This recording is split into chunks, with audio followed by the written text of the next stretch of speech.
ADHD testing, specifically for accommodations, right? So I'll kind of talk about, the way in which we do testing when we're thinking about accommodations for people. I've typically worked with 17 years old and over, typically college students, though I have done some testing in other aspects of community mental health. So I am not an expert in child testing or ADHD accommodations. So just to put that out there, it's somewhat different. So my focus is really going to be on adults. The other thing I would say is that a lot of my work involves, sorry, a lot of my work typically involves working with people who experience trauma and substance use disorders and domestic violence. So I have always loved, since I've been doing it, ADHD testing and accommodations or learning disorder, because it's just such a different way of working with people. So I think that's helped me kind of maintain my own well-being as I've been doing this work. So what we're going to look at today is some practices in adult psychological assessment for ADHD, some of the standard batteries that are used.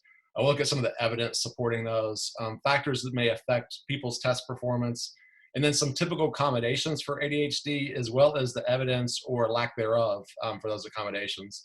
So it's a pretty packed PowerPoint, so I'm gonna breeze through. Hopefully you know the criteria for DSM-5. So that's there though, if you need it, and the other aspects of ADHD diagnosis. What I would say is typically when you're doing testing for accommodations like academic accommodations, typically you're looking more at the disability that comes from inattentive type symptoms, or that inattentive presentation is typically where you're more focused, because there is more support that's what, especially for 16 and older, affects academic performance, is more those attentive symptoms. So I was embarrassed to present this to you all because this is about my field of psychology and psychologists, but I figured it's good to shine light on things. I'll also say to this, I've had really good training on ADHD testing at Columbia University, at University of Akron, as well as in my internship. It's something I really prioritized.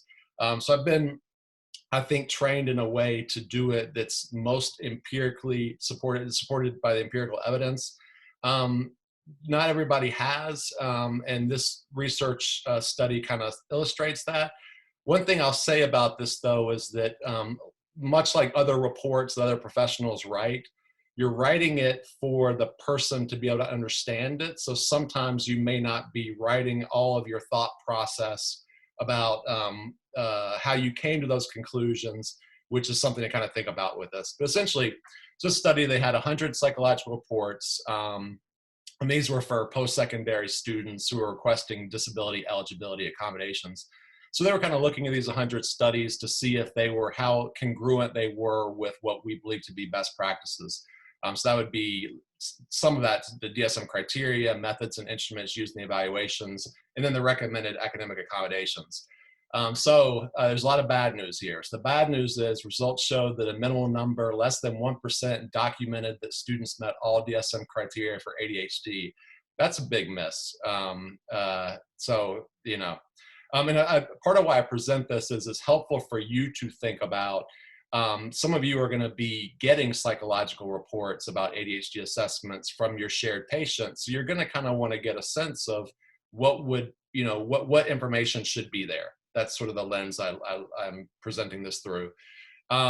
Also bad news, psychologists rarely documented childhood impairment, symptoms across settings, or the use of other rule-outs. It doesn't mean they didn't do these things, but they weren't in the report that was then given to the patient or to the other third party that had a release for that information. Also bad news, symptom severity. So the DSM-5 criteria that gets into symptom severity was emphasized over current impairment. When you're looking at disability or accommodations, you really should be focusing more on impairment than on symptom severity. That's really, from an Americans with Disabilities Act perspective, where your focus should be. Bad news is they sort of neglected some things like symptom validity tests. That's something that we really like to use that can sort of screen people out who are malingering or identify people who are malingering, faking bad.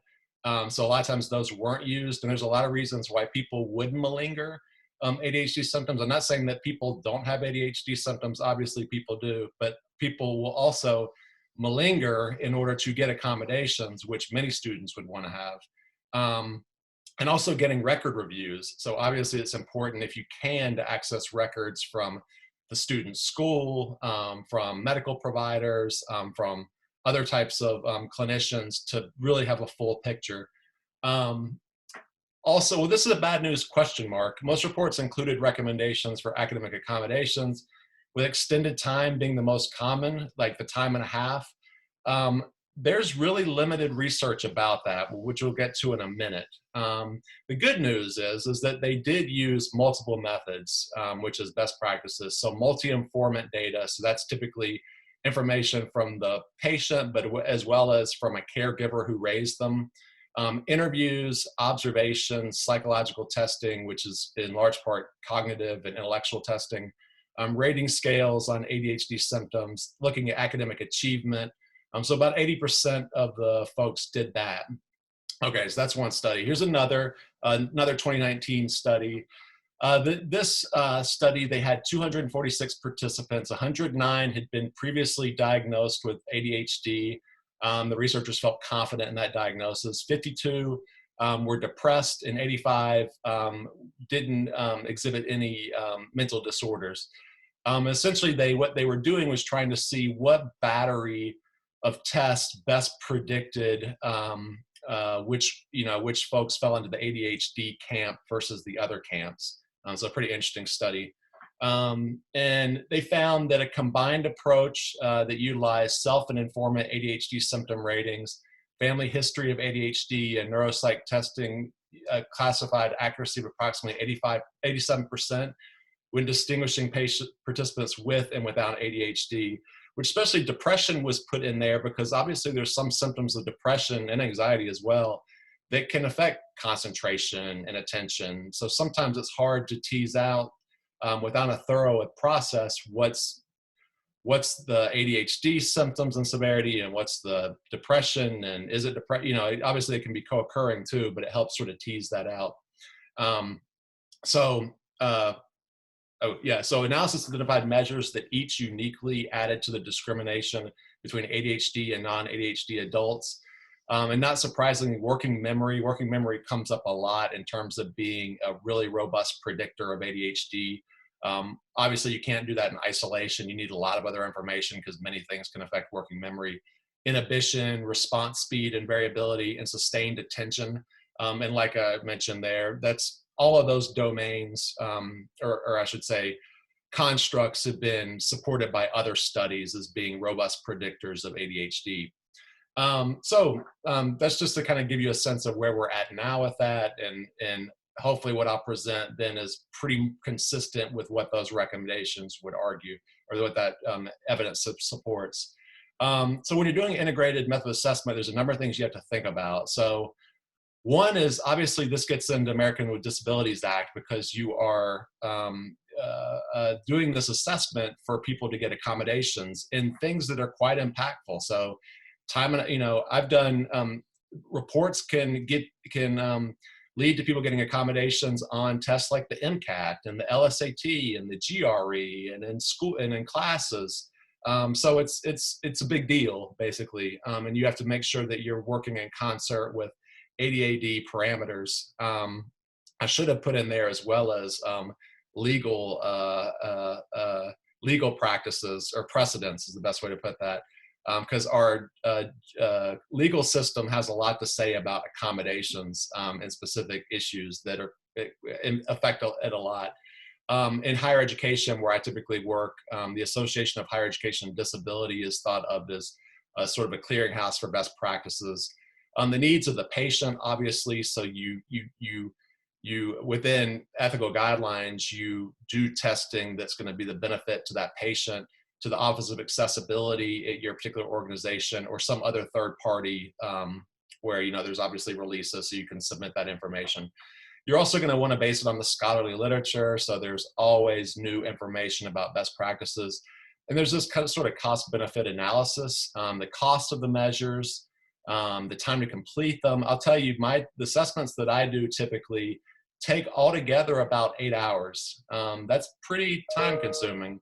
Time to complete, validity of those instruments, the reliability of those instruments, sensitivity and specificity, which I can barely ever say that, balanced number of orthogonal measures. So you want to have a number of measures that are looking at different factors to see if they overlap.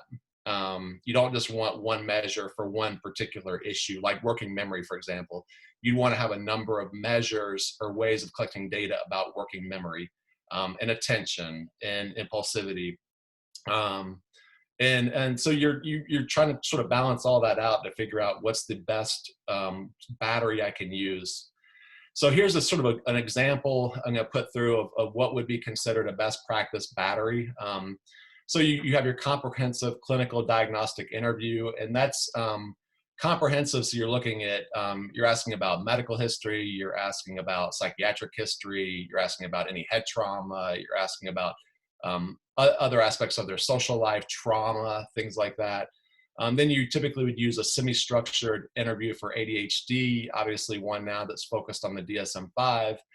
You'd review as best you could academic and collateral records. I'm oftentimes trying to get records from people's K through 12,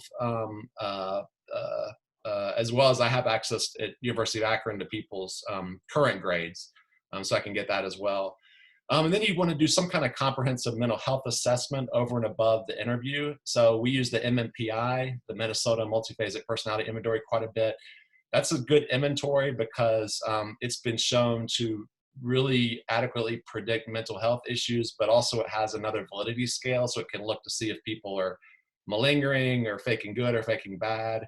The personality assessment inventory, back depression inventory, generalized anxiety disorder, things like that. You wouldn't obviously use all of these, but you would pick a few of these that would be, again, other ways of tapping into, are there other underlying mental health issues that we need to consider?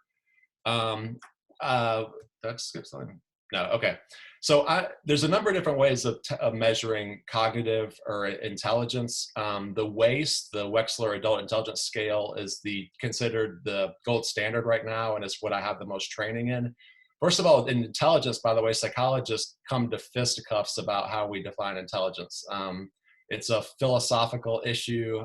It's laden with a whole lot of different things to consider. But the folks who developed Wechsler define it as the global capacity of a person to act purposefully, to think rationally, and to deal effectively with his environment. And by the way, why you're doing a cognitive assessment is this is where you really get at impairment. So again, when you're doing decide whether someone needs accommodations for ADHD, you need to have a diagnosis of ADHD, but you need to be able to tap impairment. And this is one of the ways that you would be tapping impairment.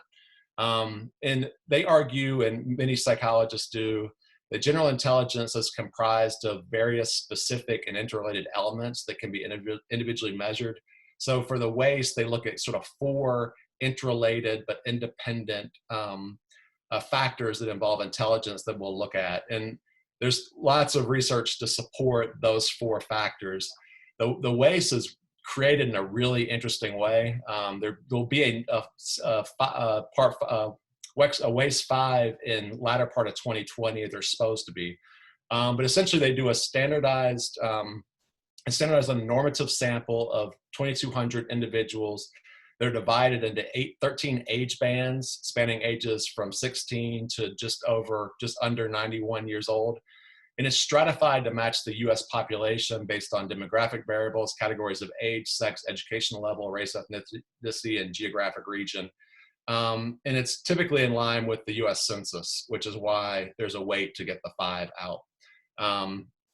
And so it's basically comprised of, and by the way, most cognitive intelligence tests are based on the same type of factors and the same kind of way of thinking about it. So there's 10 unique subtests that look at 4 different domains of intelligence. So there's verbal comprehension, we'll get into this in a minute, perceptual reasoning, working memory, and processing speed. Each composite score has a mean of 100. So if you have 100, basically you're more intelligent based on this than 50% of the population, roughly, and a standard deviation of 15. Each subtest has a mean scaled score of 10 and a standard deviation of 3. So these are the kind of the ways that intelligence is operationalized, the 4 factors. So there's verbal comprehension. This is really culturally loaded, which are issues with it. So you just have to take that into consideration when you're relying too heavily on verbal comprehension, because it's basically like, what did you learn semantically? Like, what words do you know? What definitions do you know? So for someone who's English as second language, this is not necessarily going to be a great fit for them in terms of verbal comprehension. And just to say it, many people would argue there's a real middle upper class bias and a white bias in terms of verbal comprehension. So those are things you really need to think about when you're doing this. Perceptual reasoning is very culturally unloaded. It's visual spatial processing, quantitative reasoning, inductive reasoning. So an example of that is kind of like a block design. Maybe you've seen it before. Maybe you've done one before, but they'll kind of show you a design, and you have blocks that have certain shades, and you have to kind of create it to look like that. The idea is that this is something you probably wouldn't have learned culturally. So it's thought to be somewhat of a more pure way of looking at intelligence. Some people refer to it as fluid intelligence, which you may have heard.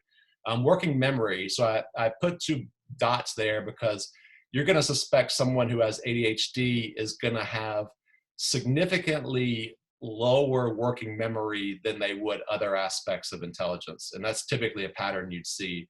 And it involves concentration, attention, encoding skills, and things that test working memory is like you ask people to do 1-step and then 2-step and then 3-step and then 4-step math problems in their head. You would also ask people to remember numbers, and you see how far they can go, and then they have to say the numbers backwards and all kinds of wild stuff. And then processing speed is the speed in which a person can understand and react to information they receive. It also taps attention and concentration. So a way that you test this is this test called a symbol search, where people are kind of trying to match symbols that they would have never seen before really quickly and pair them. So typically with ADHD, one of the ways you'd be looking at impairment is like a standard deviation and a half, or more than a standard deviation and a half below their other aspects of intelligence with working memory and processing speed, especially working memory though.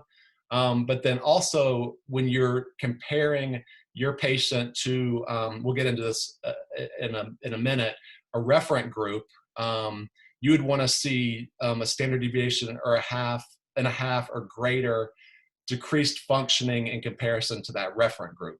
And that's how you begin to get into, okay, this seems to be a impairment that we need to consider accommodations for.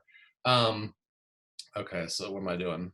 All right, so there are other batteries that people use for cognitive testing. There's a Stanford Binet intelligence scales, which probably many of you are aware of, and the Woodcock-Johnson test of cognitive abilities. Those are kind of the 3 main cognitive testing batteries that are used. So intelligence scores can be influenced by culture, language, opportunities, interest and curiosity, motivation's a big one. Sometimes I'm testing people and it's obvious they do not care about this thing, and they are not trying to be successful. So you're not going to, the way in which you test cognitively is going to be affected by the degree to which you really take that test seriously. Your family environment, obviously toxins, it's very genetically loaded. About 25% of the variance in intelligence is predicted by parents. Concentration, attention, right? Sleep, diet, medications. And by the way, for people who are already on ADHD medications and are then going to be doing this type of testing, there's a discussion with that person's prescriber, a psychiatrist, physician, nurse practitioner, around finding a good time to take a holiday from that drug when they take that test. So it's a bit of a relationship with that provider, as well as them figuring out what's the best time in their life to take a couple of days away, because you want them being tested when they're not taking their ADHD medication. So the other parts of the battery are the rating scales that you would do for ADHD. So there's patient versions that are there. There's also parent versions. So what I do is I mail these instruments to the parents, and then they mail them back directly to me. Because you're wanting to get a sense, and it's not only from the present, but it's also from their childhood. And one thing I would say is that, especially at a school like University of Akron, but also in community mental health, it's not uncommon that people did not have an ADHD diagnosis when they were children, but they had symptoms of ADHD, and their parent or caregiver will report to that, and they'll say things like, well, no one in my school cared, or we didn't want them getting involved in those services, or things like that. But you can still determine the person, yes, had symptoms, is a child that were consistent with ADHD, even if they didn't get that formal diagnosis, because there wasn't the infrastructure to support that, or the parents or family weren't in believed that that would be helpful for them. Like I mentioned before, validity checks are very important. This helps determine whether the person that you're working with is faking bad, in order to be able to get more likely to get accommodations. And there's some instruments that have been able to discriminate people who are malingering versus those who are not. If needed, you could also do the Woodcock-Johnson test of achievement, which is more like an achievement. So it's asking you literally things like you would have learned in school, or the Wechsler memory scale. There's also some additional attention measures that we use sometimes just to really hone in on attention. There's just a number there. I just want to give you a comprehensive list. There's also some additional self-report measures of ADHD, the Brown, the Connors, which is used a lot, the Winder, Utah. So just, those are just other examples. So basically what you've done is you've kind of taken all this information. I find it super interesting. And then you try and put together the puzzle to some degree. And then you meet with the patient to discuss what you believe to be true based on the evidence that you have. The patient then typically in best practices has an opportunity to write their response to what you said, disagree with it, agree with it, add to it, what have you, that then becomes part of that report.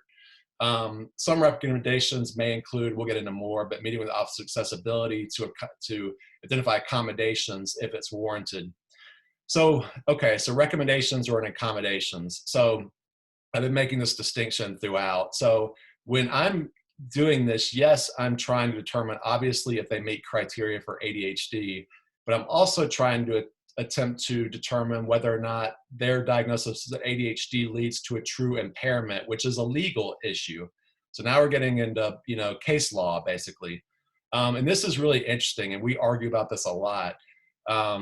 Courts have ruled in favor of using, so you got a person, and then you have to compare them against a referent group, right? So who's that referent group?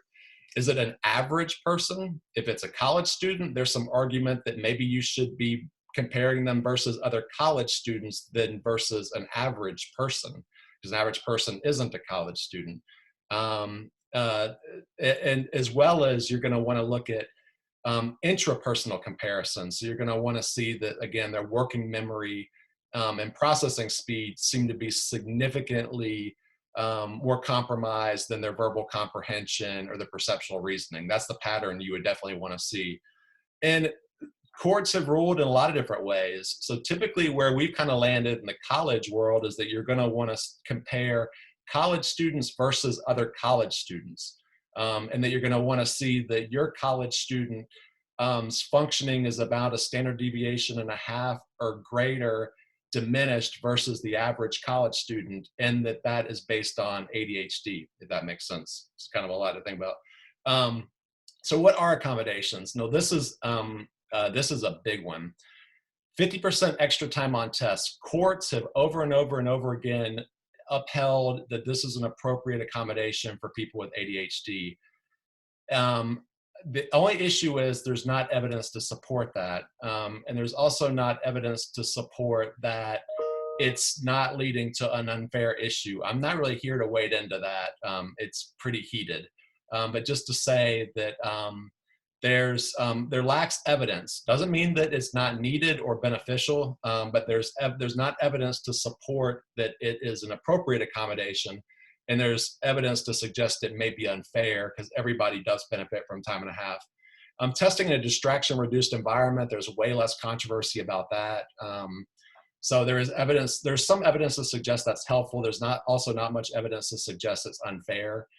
So you give someone a testing environment where where distractions reduced, or even where they have a person who prompts them, who kind of watches for them to become distracted and says, okay, you're on number 10.